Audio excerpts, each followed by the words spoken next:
Welcome one, welcome all to DeFi Crypto and Airdrops and DeFi University for our entry-level DeFi course. Let me jump right into this because I know we have a lot to go through, but I definitely want to show people where to find you, David. So this is our YouTube channel. If you look in the description of every one of our episodes and on the channel, you can find a link to David's DeFi University, a free all-inclusive course. It has quizzes, it's all structured, and it's all free. So there is no excuse for not learning DeFi. It is from beginner all the way to advanced, with advanced strategies like looping, delta neutral strategies, all of that. The only thing that you pay for, as far as David's course, is he does 2-hour-long calls a day. You pay $97 a month, and you get full access to those to come up on stage, ask David questions, ask questions of the other advanced members of the community, help you work through some issues you might be having as far as connecting wallets or setting up different strategies, as far as looping, borrowing and lending strategies, things like that. So I highly encourage anyone that's potentially interested in investing in DeFi to go through David's course. So with that being said, David, how's it going, brother? Outstanding, Mike. Doing well today, man. And I'm looking forward to hopping into some content. Let me go ahead and share my screen here. Absolutely. And I want to share this window. Alrighty. And so why don't we actually start things off here today, Mike? Let's go ahead and just take a look at the homepage real quick. So anyone who wants to find DeFi University, the URL is defiuniversity.xyz. And then if you want to find all of that free content, well, it's in two places. Number one, it's in the free school community. You can join it just by clicking that link right there. And then number two, you can also go to the course hub right here in the top right. So when you click through to the course hub, give me another couple of hours today. I'll be able to connect all of the DeFi high school courses to the course hub here.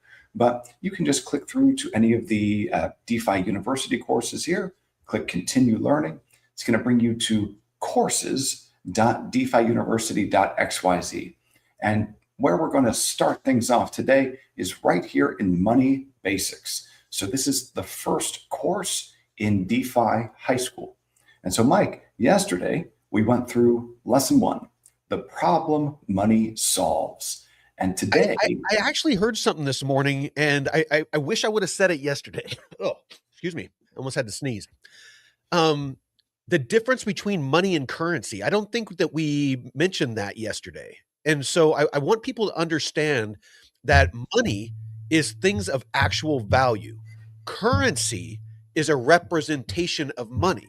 So when our currency, our fiat currency, was backed by gold, back in, before the 70s, then that's what gave it value. Now, as soon as they got off the gold standard, the currency ceased to be pegged to actual money. And that's why, actually in some state, and I believe our federal constitution, I know in Utah, they actually leaned hard into this about 15, 20 years ago. They actually brought it back to where gold and silver are legal tender. So there is no sales tax, there's no taxes on exchanging gold, silver, and fiat. So, you can go and buy gold, physical gold and silver, and there's no sales tax because it's called like for like. So I just wanted to put that out there. That's a really good point because, at least in California, I know that I think it was if you buy more than $1,500 of gold or silver coin or bullion, that you don't get charged tax. I'm not positive on that, but anything less than that, I thought that you got charged tax. Just want to throw that out there. So let's take a look at this, Mike. Lesson 2, money as a record keeping system. So what I want to do here is play the video content, and then I just want to run through the written lesson. And since we're only 6 minutes in, we should have enough time to get through this entire lesson and probably also get into lesson 3. So you ready to rock and roll, Mike? Absolutely. I'm chatting with people in the chat. Let's do it, man.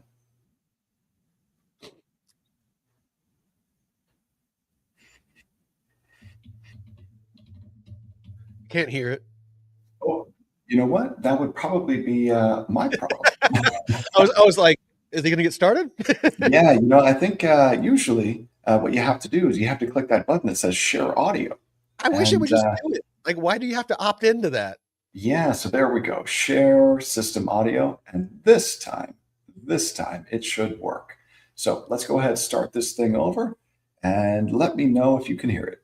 All right, today we're going to do something that might just change the way you see your bank account forever. Because that thing you call money, well, what if it's really just an idea, a promise, written down in a giant invisible ledger? Let's get into it. So let's just kick things off with a pretty wild thought. That balance you see on your banking app, the number you count on every day, what if it isn't a pile of cash sitting in a vault with your name on it? What if it's something else entirely? Yeah, Mike, we were talking about this yesterday. How when you deposit money in a traditional bank account, you don't actually own anything. You just have almost like an IOU.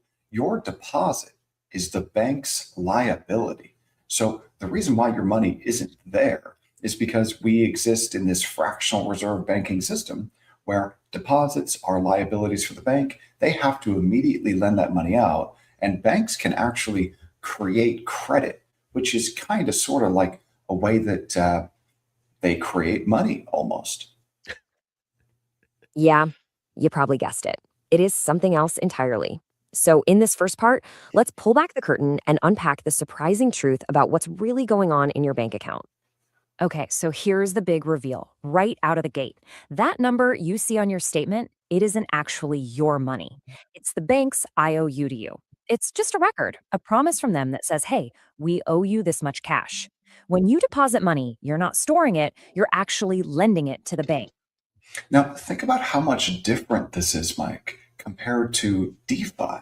Because in DeFi, if you go to, if you refer to Aave, let's say, the largest DeFi money market, if you think of Aave as a bank, when you go to Aave and you deposit collateral, you own that collateral. You have custody of that collateral. There is no IOU there. You actually own your assets. And so the beauty of DeFi and these decentralized banks is the only thing that matters is, do you have the collateral? Yes or no?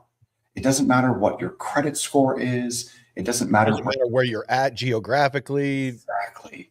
None of that matters. Yeah. The only thing that matters, remember, code is law in crypto and DeFi. So the only thing that matters is, do you have the collateral? Yes or no? If yes, then you can borrow against your own collateral. Pretty darn cool. And just so we're all on the same page, what exactly is an IOU? Well, it's literally just a promise to pay a debt. And it turns out your bank statement is one of the most common IOUs on the planet. It's the bank acknowledging its debt to you and promising to give you physical cash whenever you show up and ask for it. You know, this whole idea can feel a little heady, a little abstract. So let's bring it right down to earth with a super simple analogy that makes it all click. Just imagine you're at a nice restaurant and you need to check your coat. So you walk in, you hand over your coat. That's you depositing your money. In return, you get a little ticket.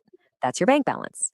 Now, the clever restaurant owner knows that not everyone is going to come back for their coat at the same time. So maybe he lends a few of them out to staff who are cold. This is exactly what banks do. It's called fractional reserve banking. And the whole system works beautifully, right up until someone yells, fire, and everyone rushes the counter at once. The restaurant doesn't shows up and says, where's my coat? You got I want my coat back. Yeah, it's like, what the hell is the freaking busboy doing wearing my jacket? I wouldn't be too happy with that. No, I wouldn't. The cool thing about the DeFi banks, the DeFi money markets, you could think of them as a bank. I tend to think of them more as a money market. The interesting thing about the money markets is when you deposit, let's say you deposit USDC on the base chain on Aave, you actually get almost like a ticket, almost like a receipt for your deposit. It's referred to as an A token. And so if you go to Aave, let's say on the base chain, you deposit some USDC and you hop on over to Uniswap. If you take a look at your wallet on Uniswap, you'll notice that you'll have an A token in there. It's going to say A USDC.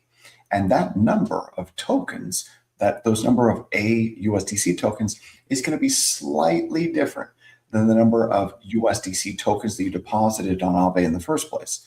But the beauty of that receipt, that ticket, is you can take those A tokens, that receipt, and you can do other things with that in DeFi. So you can potentially rehypothecate your loan at least one other time. There's one of those big words. What do you mean by rehypothecate? Yeah, so rehypothecate, just simply use it more than once in this context. Perfect. Yeah, very, very cool. Think about how much more powerful that is when you compare it with this analogy of a traditional bank deposit. I don't like words with too many syllables. I know. And that, my friends, is a bank run. Okay, so if our modern money is really just a bunch of IOUs, a bunch of records, how on earth did we get here?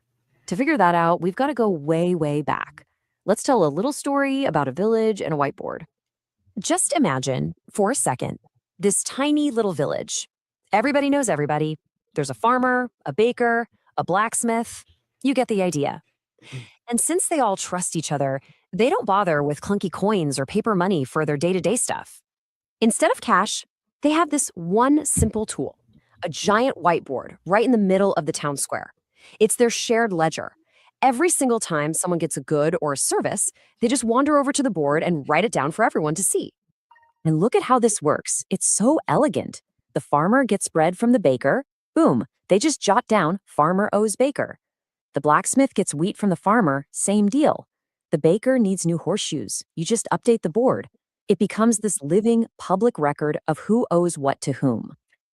The lady who's talking through this for us, she just said, look at how elegant this is. I don't know that I agree with that, man. I don't think so either. This looks super complicated, convoluted, so many different opportunities for errors. Yeah, this doesn't look all that elegant to me at all. And here's the kicker, the really important part. Think about it. All month long, not a single coin, not a single bill ever changed hands. All that moved was information. And honestly, our super complex global financial system today, it's just a crazy, high-tech digital version of that same village whiteboard. And believe it or not, this idea isn't some new futuristic I feel like we went through some of this yesterday. We did. So we got right here to this point. Yep. Actually ancient. A quick trip through history shows us just how these ledgers have changed over time. I mean, the tech has obviously gotten a lot better, but the core idea, it's been the same for centuries. Back in medieval England, they used these things called tally sticks, notched pieces of wood they'd split in two to create a tamper-proof record of debt. By the 1600s, you had banks with big, heavy paper ledgers. And today? Well, today we have digital databases that update records around the world at the speed of light. So the interesting thing about the tally sticks, Mike, is that when I think it was the Bank of England wanted to destroy like several hundred years of tally sticks. I remember it was saying that like Parliament burned down. Yeah, it was like so many of them.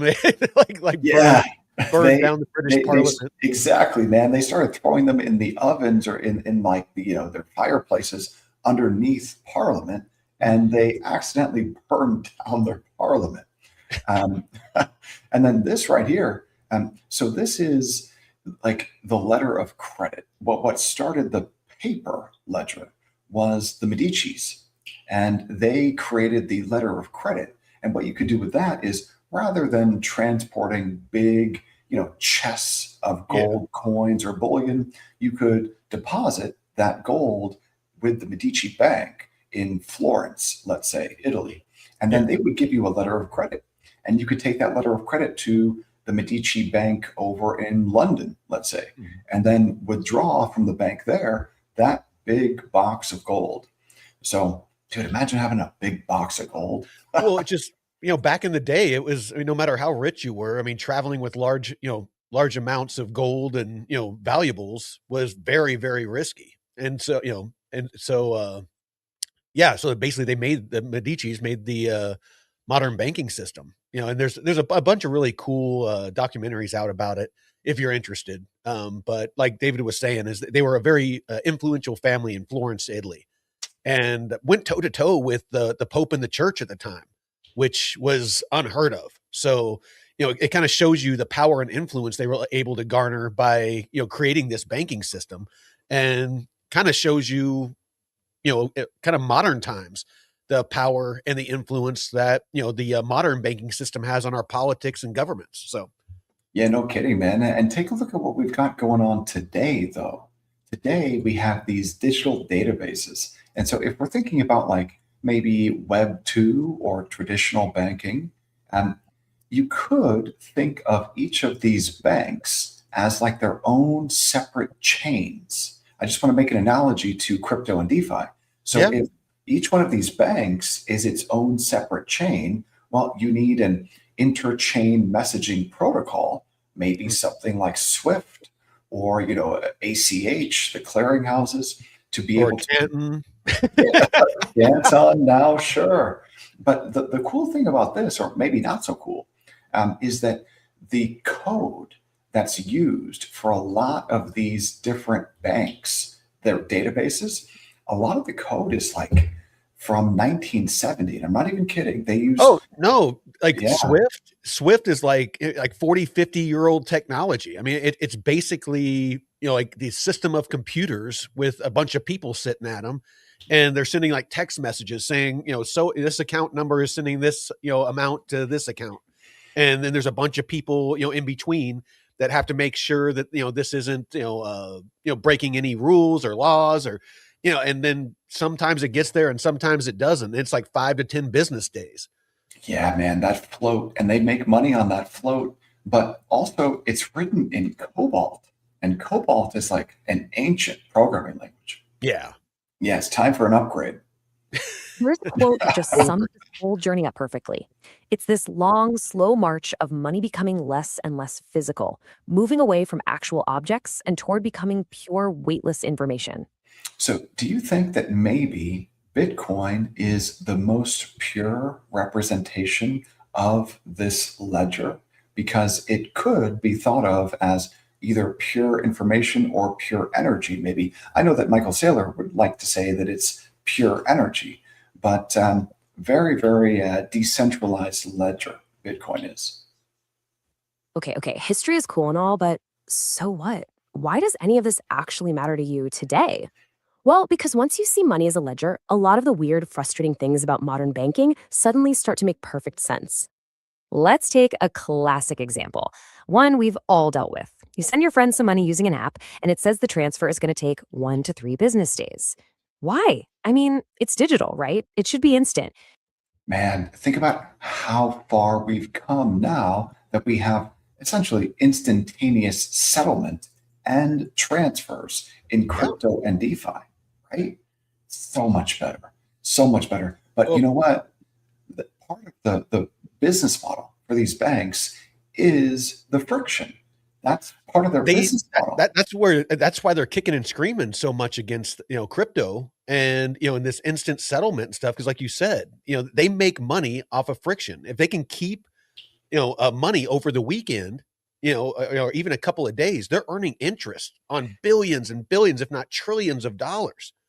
That's a massive, hit to their bottom line, their profitability, because they have stockholders and they have a fiduciary responsibility to turn a profit. And the way that they've built out the whole banking industry is based on that profit. And potentially, if legislation is passed overnight, they're going to lose a large amount if they don't find a way to restructure things to stay profitable. Then, it's a very serious issue for them. So one thing that comes to mind for me here, Mike, is that float that they basically earned some type of yield on, all that friction, that is very extractive. Like you're not actually really providing any value when you do that.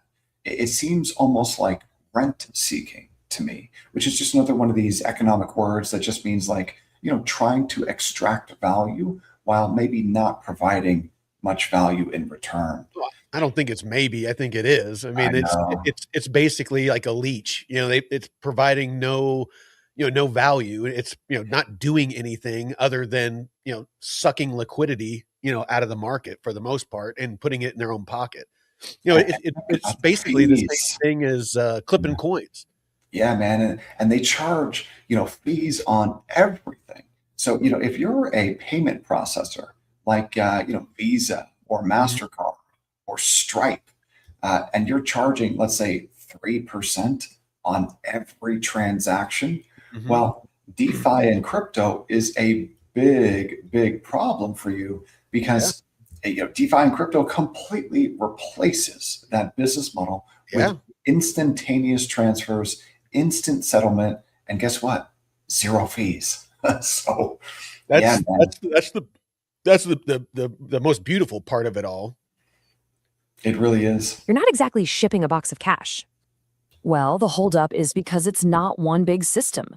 It's a bunch of different record keepers, your bank, your friend's bank, and they all have to talk to each other to make sure their records match. Your bank has to subtract from its IOU to you, send a message, and then your friend's bank has to add to its IOU to them. All that Mhm. back and forth between different ledgers, that's what takes time. All right, but And so those different ledgers, you could think of them as different chains. Well, and I'm glad you say that because that's exactly what it is those networks are what's called siloed, which means they're self-contained. There isn't true connectivity between those silos, between the different banks. There's again, there's things like Swift where there's, people that manually have to, communicate across those silos. And that's why, a lot of us are very bullish on, certain crypto projects is because, they aim and are currently automating a lot of these manual processes, making them instant, making them trustless, getting rid of those intermediaries, getting rid of a lot of those fees. There's just, as far as compliance, all of that can be done almost instantaneously because it's all built in natively on the chain, the AML, anti-money laundering, and the KYC, know your customer. All of that is natively built in and just done automatically whenever any smart contract or any transfer is made. I really, really like the analogy of each of these banks as a siloed chain. Yeah. So, these banks, they're their own siloed chains and they're running software from 1970. And Yeah. then they need an interbank messaging protocol like Swift Yeah. just to be able to send payments from one bank to another. And then I think they intentionally sit on those payments for as long as they possibly can To just earn to earn interest. that float, to earn Yeah. that yield. Well, And and yeah, Swift is even upgrading. They partnered with Chainlink, and they've actually launched, did a soft launch to test it out not too long ago. But Chainlink and Linea, so Chainlink for interoperability to allow these networks to talk to each other, and Linea to do the secure messaging aspect.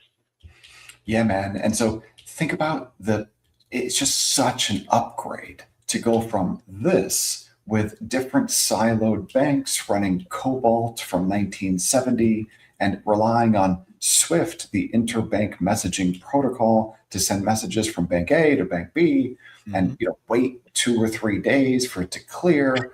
Think Yeah. about how big of an upgrade moving from this to crypto and DeFi is. Such an upgrade. Well, even without banks, I mean, shit, I can go on Coinbase, buy USDC for free with no fees because of their partnership with Circle. I can send it to wherever I want with zero fees. I can send it to you. I can send it, anywhere around the world instantly for free with no fees. It's Yeah. it's And it, guess what? It settles instantly. yeah. And so, As soon as it shows up in your wallet, like if you were in Thailand and I sent you $500, it would instantly show up in your wallet, and you could instantly, with your EtherFi, card, you could spend that any way and you choose. the beauty of it, Mike, is that it's permissionless. You Yeah. don't have to ask your bank if it's okay to send your own money. Right. You don't have to explain to them why you want to do it. Has that ever happened to you? That's happened to Oh me. yeah. when I was flipping classic cars when I got out of the military. And so I was going in on a regular basis, because when you're going to buy a car, people want cash. They don't want deal with a check or anything like that. So I'd go get cash, and anything over $10,000, they'd be like, "Why do you want this?" I'm like, "Because it's mine." They're like, "Oh well, for the anti-money laundering and stuff, we have to ask. You need to tell us why." I'm like, "No, I don't. It's my money. Give it to me." But yeah, I just like every single time I had to wrestle with that. Yeah, man. I mean, I remember sending a wire transfer once and the wire transfer was denied. Like they stopped the transfer. And then I got a phone call from the fraud department at the bank. And all of a sudden, this lady starts asking me a bazillion different questions about Yeah. why do you want to send this money? Where is the money going? What's it for? I just told her, look, it's none of your business. Yeah. Please initiate my transfer. And I'm buying hookers and blow. It's none of your business. It's an entertainment expense, right? It's you know? yeah. Yeah, man. But this is the old system, and I think part of the reason why they ask you all those questions is because you don't actually own that deposit. The bank does. So in the old system, you don't own anything. It's kind of like you will eat bugs, own nothing, and be happy. That's the old system. Well, it's just like having your crypto on Coinbase or a centralized exchange. They can freeze your account at any time. They have their Right. their little rules and stuff too. It's why it's so important to understand the difference between self custody and custody. When using Not your DeFi keys, platforms, some of them man. are custodied. Not your The keys, good not ones your are coins. non-custodial. Yeah, yeah. That adage, not your keys, not your coins. Yeah. So true. Next time. All right, but let's get into something a little more serious. This one really shows you where the power lies. How is it possible for a government or a court to just freeze someone's assets? So, this can also be done in crypto and DeFi, especially for, those highly regulated stablecoins like USDC and USDT. Mhm. Those can be frozen by the issuers, Circle or Tether. Now, And it's going to probably be that way for any compliant stablecoin. I'd be willing to bet. I haven't looked, and I should know this, but I'd be willing to bet in the Stablecoin Act that somewhere in there's verbiage to where it needs to be pegged to the US dollar and all that stuff, but also there has to be a mechanism in there for a clawback of some kind, or a way to freeze assets, just to be compliant, because like with Russia when they did sanctions, they need to be able to freeze certain assets. If somebody's doing something illegal, then they want to be able to freeze those assets. well, hey, I think it's important that we are aware that many of these stablecoins, especially the ones that are actually backed by treasuries and cash, Mm-hmm. those stables like USDC, USDT, they can absolutely be frozen. Yeah. But if you're holding Bitcoin, guess what? It's uncensorable. It cannot be frozen. Now, As long as you're self-custodying it. right, you've got to self-custody it. Little, Exactly. little caveat there. I'd be curious to know, Mike, if USDE can be frozen. That's Athena's algorithmic stablecoin. I honestly don't know. I don't know either. I'd be really curious to find out, though. Let me see if I can find that while you continue. Cool. Instantly. Think about it. They don't have to break down a door and haul away bags of cash. Nope. All they do is send an order to the record keeper, the bank, and they instruct the bank to change one little entry in their database. Your number just gets switched to zero. Poof! The bank's IOU to you is canceled. It's a change of information, not a physical act. But it all comes down to custody. So, do you own your assets or not? And so, if you have a bank deposit, you don't own it. If you have assets on a centralized exchange, you don't own it. If you are holding USDC or USDT, those assets can be censored or frozen. So, just being aware of that, I think, is super important. According to their documentation, yes. USDE, the synthetic stablecoin from Athena, can be frozen or blacklisted in certain limited ways, but it is more restricted centralized compared to fully centralized stablecoins like USDC or UT. Huh. Okay. Good to know. I didn't know until just now. What about Sky? What about Sky's product, USDS? Because that's a fairly well decentralized stablecoin. I'd be really curious to find out if that one can be frozen. This. Keep With on the going. whole global system of IOUs and digital whiteboards, it all hinges on one single, incredibly important ingredient. It's the glue that holds the whole thing together. And that thing is trust. I mean, you have to have an incredible amount of faith in these record keepers, right? You're trusting them to get the numbers right, to not let anyone mess with the records, to always honor their IOU and give you cash when you ask for it. And on top of all that, you're trusting the government to be there to backstop the whole thing if it goes sideways. So think about how much different this old model is when you compare it to the trustless, verifiable new model of DeFi and crypto, where you just have to verify on chain that something exists. You don't have to go to a bank to verify that, where you don't have to ask permission of anyone ever to spend your assets in any way you deem fit. So this old model is being replaced, and good riddance too.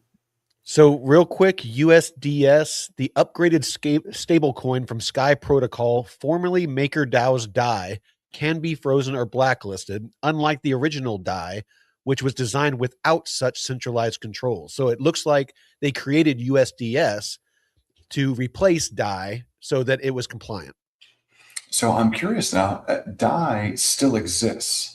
So I just want to make sure I understand correctly. So if I hold DAI in my wallet, that's DAI, the stablecoin issued by, what they used to be called MakerDAO, now called Sky Money.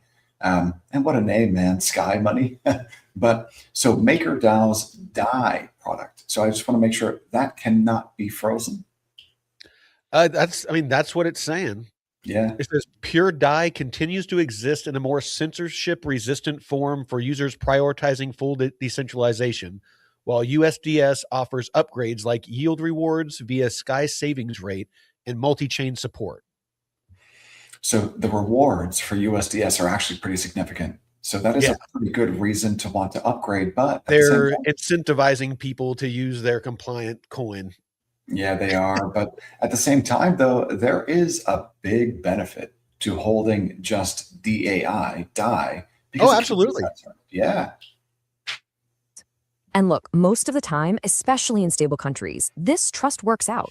The system is actually pretty reliable. But, and this is a huge but, it's also a single point of failure. If that trust ever breaks, the whole house of cards can come tumbling down. So to wrap this all up, our entire financial world is built on trusting someone else to keep the score correctly. But it really makes you wonder, doesn't it? What if you could have a ledger, a way to track all this value that didn't require you to trust anyone at all? Right. That's exactly where we're going to jump into in the next couple of lessons. So now that we've gone through lesson 2, let's just read through this real quick. So money is definitely a record-keeping system. And most money today is just, it exists somewhere in a database. It's just a record of who owes what to whom. So remember in the video, we were talking about like a village whiteboard, a shared ledger with shared consensus. And the lady, the AI lady who was describing it, she's saying, oh, well, this is an elegant system. If the farmer owes the baker 1 loaf of bread, you record it on the ledger. The blacksmith owes the farmer 5 pounds of wheat. You record that in the ledger. And at the end of the month, everyone takes a look at the ledger and settles up. That seems to me like a very cumbersome process. So, the history of money, you moved from tally sticks. That's basically the history of different types of ledgers. So it moved from tally sticks to these digital databases that we use now. And, the tally sticks were from medieval England. You had, I think they were called yap stones or rye stones before that. The rye stones, we covered that. Yeah. So, you got those tally sticks, you've got the paper ledgers. That's, more of a Medici innovation. And then you've got the digital databases of today. And the next evolution is DeFi, crypto and DeFi. So your bank balance, when you hold a deposit in a bank, you don't actually own it. And the bank views that deposit as a liability. So they have to loan it out. So they make loans to other people, they make investments, and they keep only a small fraction in reserve or remaining. That's where we get the name fractional reserve banking. So let's go ahead and scroll down here. It's all about a ledger. So in traditional banking, payments or transfers aren't instant.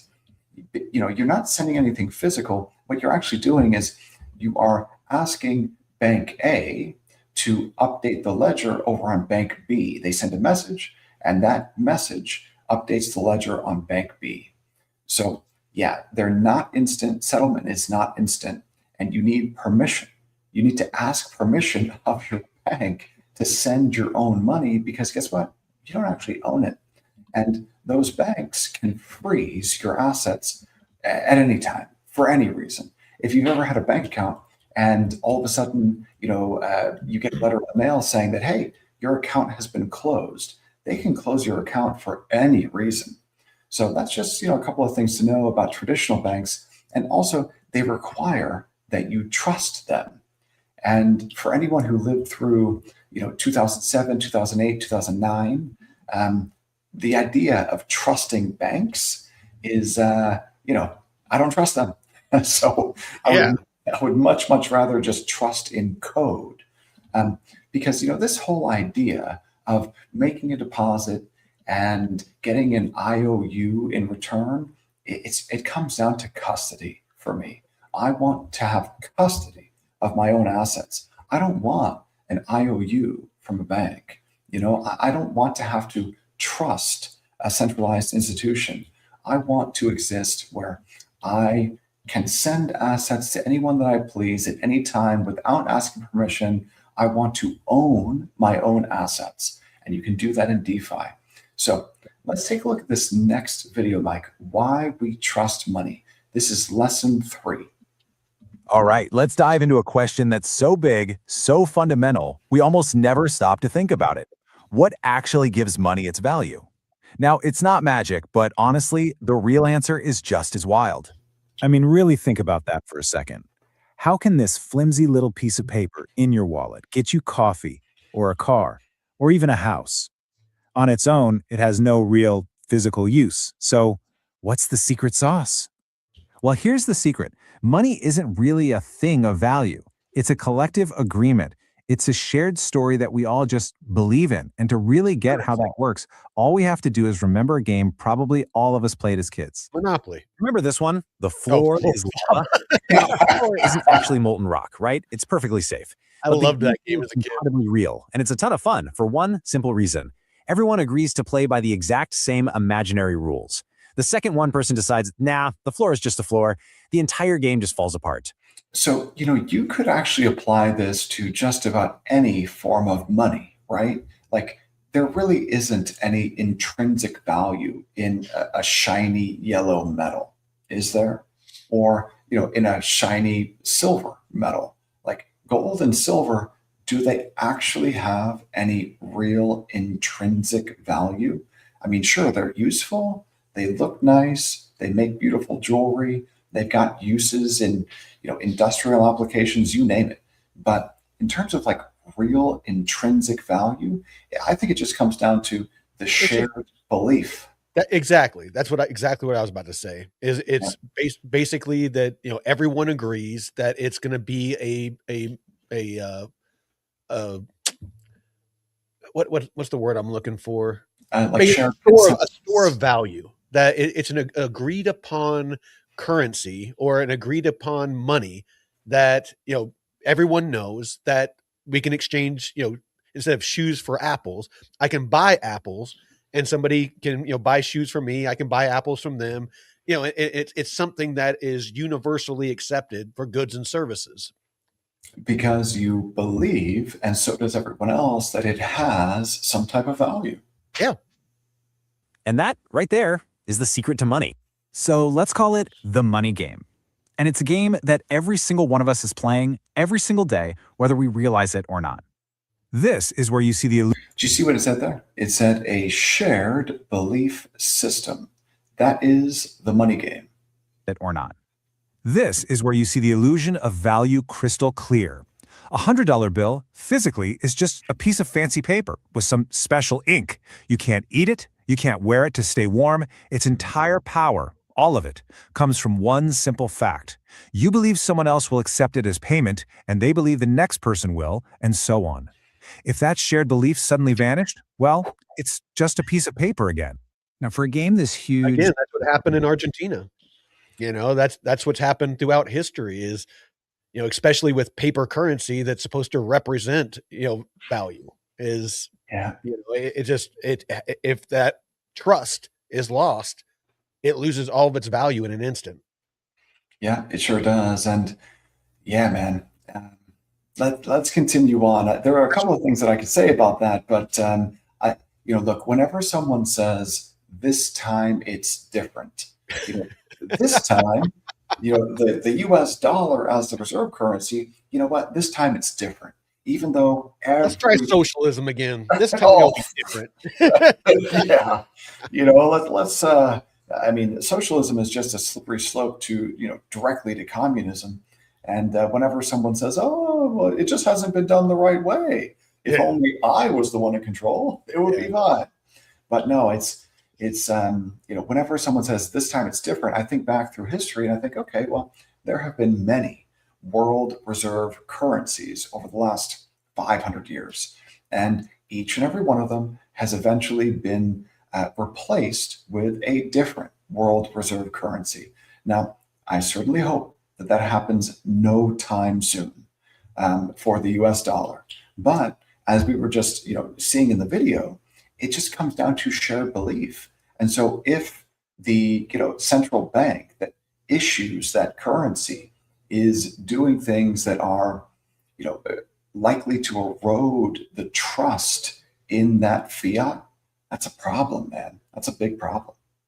actually work, there have to be rules. They're not written down in some rule book you get with your first paycheck, but they are absolutely essential.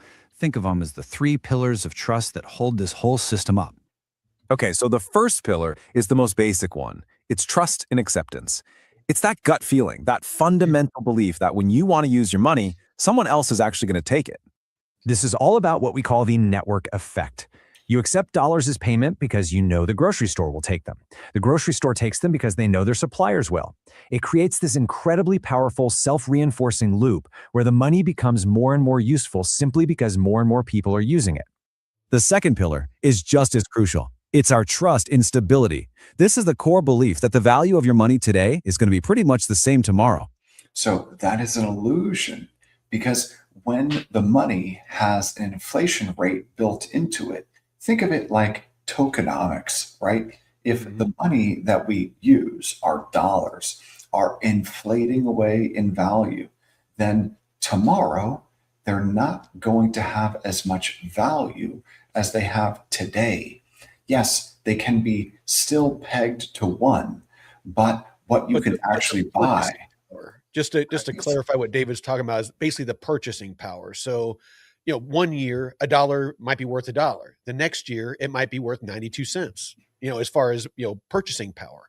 So, you might need to, work more to buy the same thing, or, spend more to buy the same thing. And that's why we're seeing what we're seeing now with the price of groceries going up, the price of housing going up, and all those things. It's not necessarily those things are getting more expensive. It's that the medium of, the currency that we're using, the dollar, is going down as far as its purchasing power. So it seems that things are getting more expensive when it's actually the currency that's going down in value. Right. So it's the denominator in that equation. So if you want to buy a television, or let's say you want to buy a house, right? And that house is priced in dollars. Well, if those dollars become less valuable, then the price in dollars of that house goes up. It essentially amounts to like a hidden tax, because the dollar doesn't all of a sudden go from a 1 on the piece of paper to 90 cents on that piece of paper. It still says one, but what you can buy with it, you can buy fewer goods and services because the value, the purchasing power is inflating away.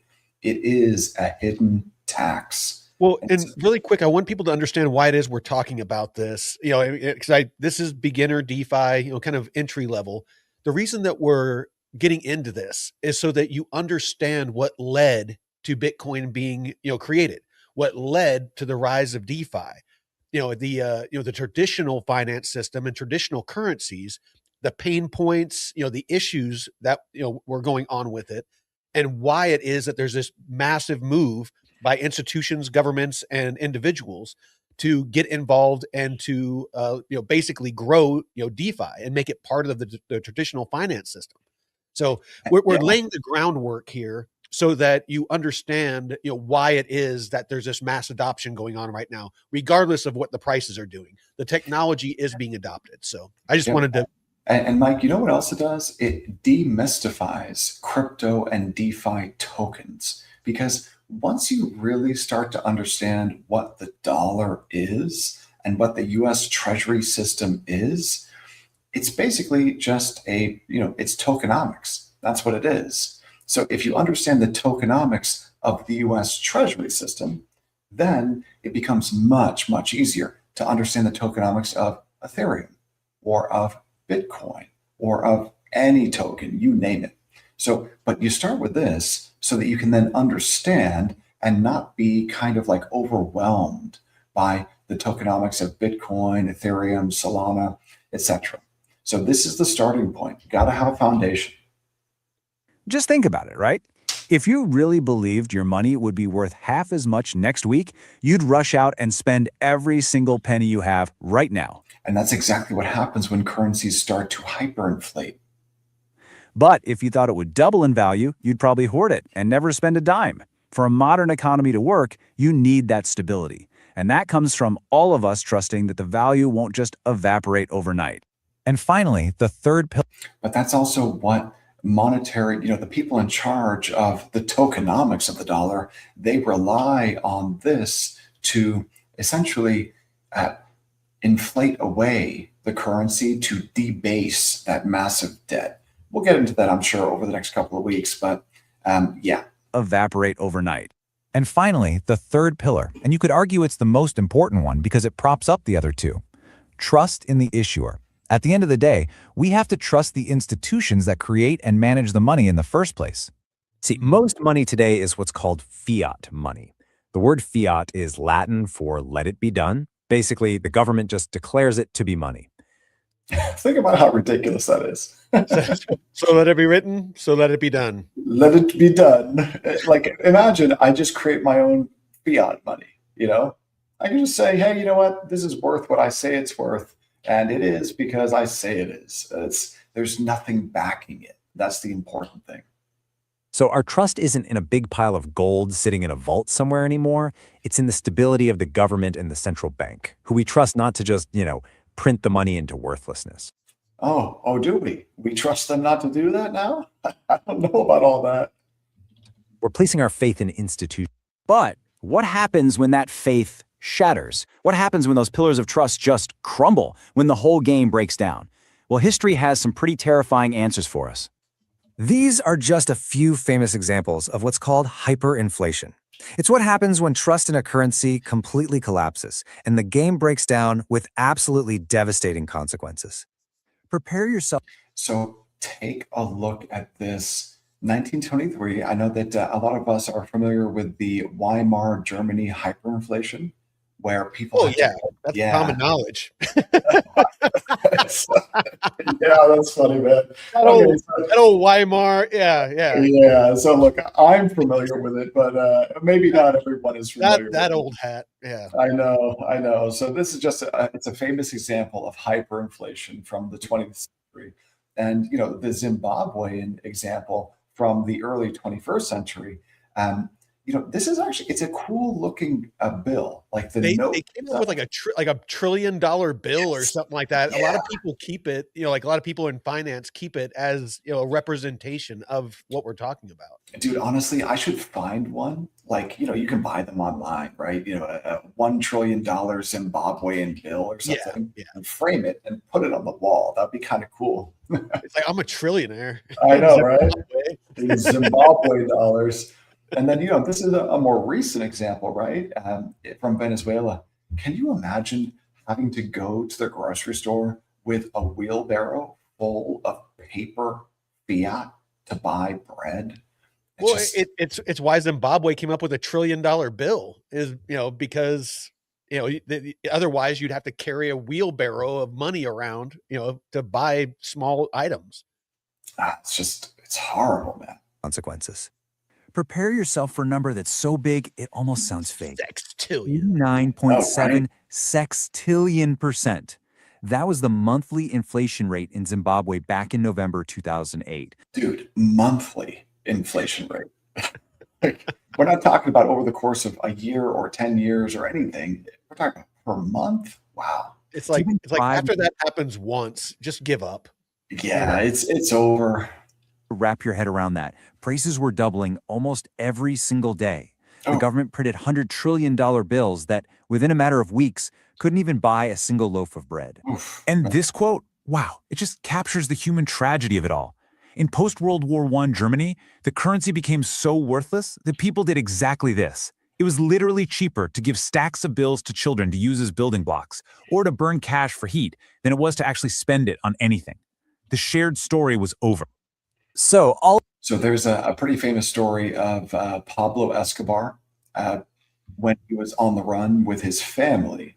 He was staying at some farmhouse, and he had $2 million in cash, and so in U.S. dollars. So to keep himself and his family warm, they just burned the money to keep themselves warm. Wow. So all of this brings us back to the invisible agreement that governs our everyday lives. Because for most of us, thankfully, this system works so well, we don't even notice it's there. Yeah. Our trust in money is totally automatic. It's pretty much invisible. It's kind of like sitting in a chair. You don't consciously test it every time to make sure it'll hold you up. You just trust that it will. You only realize how crucial that trust was the exact moment the chair breaks. And I think that we've started to experience some of that, in the post-COVID era. So, in 2020 and 2021, all of that money printing, I think it really, for many people, started to shake their belief in that chair as being strong and sturdy. Because I think for some, 2008, was the beginning. Yeah, definitely. And this is where something like cryptocurrency comes into the picture. There we go. The really big innovation there wasn't just digital cash. It was a whole new system built on a different kind of trust. Instead of trusting governments and banks, the idea is you're trusting decentralized math and code. It's not a new game, really. It's just a different way of agreeing on the rules. So let's bring this all home. When we look at money as this giant shared fiction, what does that really tell us about, well, us? You see, every single time you get paid, every time you buy a coffee, you're an active player in this game. You're basically casting a vote of confidence in the system with your actions. And by doing that, you're reinforcing the story for everybody else. It's this never-ending cycle of shared belief. I absolutely love this quote. It just perfectly nails the scale and the power of this whole idea. It's a fiction, sure, but it's a fiction that we all work together constantly to maintain. And really, that's the ultimate takeaway here. This shared story, this invisible agreement, is what allows a farmer in one country to trade with a software engineer halfway across the world, even though they'll never meet. It's the invisible software that runs modern human civilization. So I'll just leave you with this question to chew on. If money is just one super powerful shared story, what other stories about nations or laws or even companies do we all agree to believe in, and where does their power really come from? Well, you know what? We could go down a rabbit hole by discussing this question right here. So why don't I go ahead and let's go ahead and change the, let's go through the rest of this lesson here. We've got 4 minutes remaining.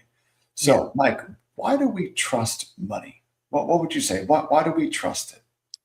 It's because we believe that everyone else trusts it as well. You know, there's a shared trust. Yeah, exactly. So the lesson says money, exactly what you just said.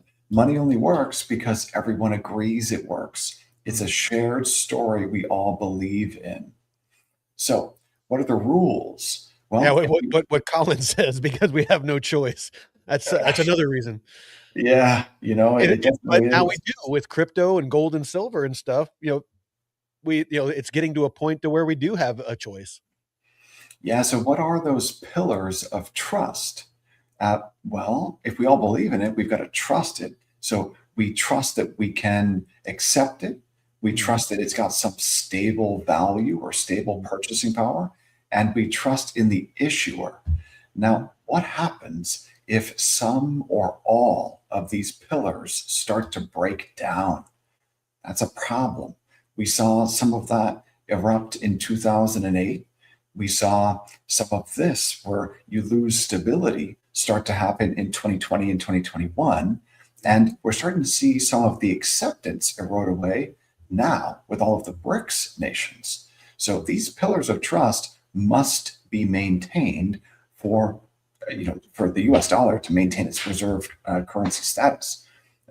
So look at this. We've got trust and acceptance. So you believe other people will accept the money too. You take dollars because you trust the grocery store will take them. Your landlord will take them. The gas station will take them. This creates that network effect.